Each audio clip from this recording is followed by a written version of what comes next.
नमस्ते। आज का विषय है परफेक्ट।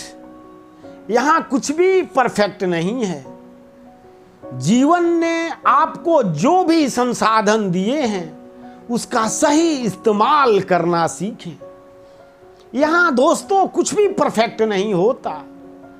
जो भी संसाधन जीवन ने आपको दिए हैं वो सभी के सभी दोषपूर्ण ही होते हैं।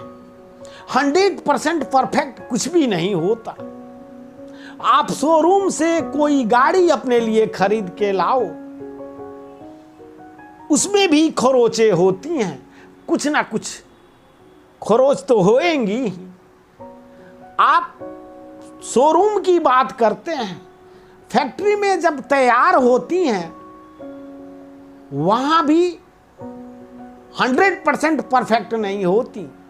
वहां भी कुछ ना कुछ खरोंचें उस पर आ जाती हैं और शोरूम तक आते आते उन खरोंचों की संख्या और बढ़ जाती है। तो इस तरह से जब आप माइक्रोस्कोप से देखेंगे तो शोरूम से जब गाड़ी खरीदते वक्त उसमें भी बहुत सारी खरोंचें आपको दिख जाएंगी। तो 100% परफेक्ट यहाँ कुछ भी नहीं होता।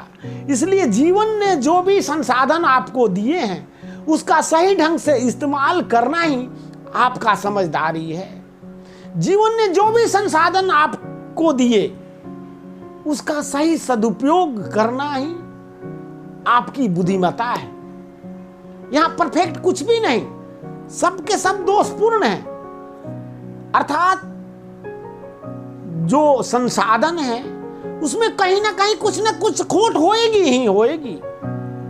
कोई नहीं कह सकता कि हमारे जीवन में ये जो चीजें मिली हैं या ये जो इंसान है या ये जो वस्तु है, कुछ भी ले लो, इंसान को ले लो, वस्तु को ले लो, कुछ ना कुछ खोट उसमें से निकल ही जाएगा।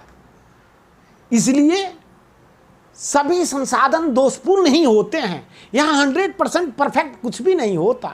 बस आपकी बहादुरी इसी में है कि उस संसाधन को ही सही ढंग से आप उपयोग करें, तभी आप जीवन के उद्देश्य को प्राप्त करेंगे। इसलिए संसाधन जो भी हों, जो भी साधन आपके पास है उसका सही सदुपयोग करना सीखें, उसमें दोष निकालना बंद करें। नहीं तो अधिकांश लोगों की यही धारणा होती है। अपने घर परिवार में ही देख लीजिए, पति अपने पत्नी से, भाई अपने छोटे भाई से या छोटा भाई अपने बड़े भाई से, ये पिता पुत्र से, माता पिता से, पिता माता से, सब एक दूसरे में दोष ही निकालते हैं।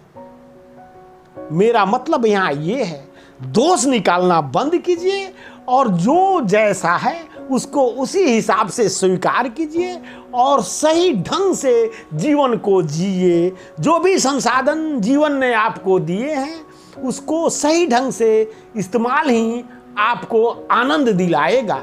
मनोज उपाध्याय को सब्सक्राइब जरूर करें, कमेंट्स भी करें।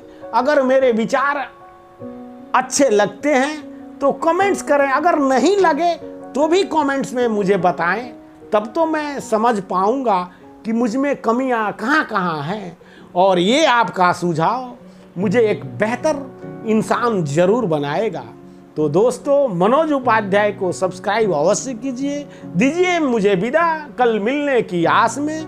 आप सब स्वस्थ रहें, खुश रहें, मस्त रहें, यही मेरी भोलेनाथ से प्रार्थना है। धन्यवाद मित्रों।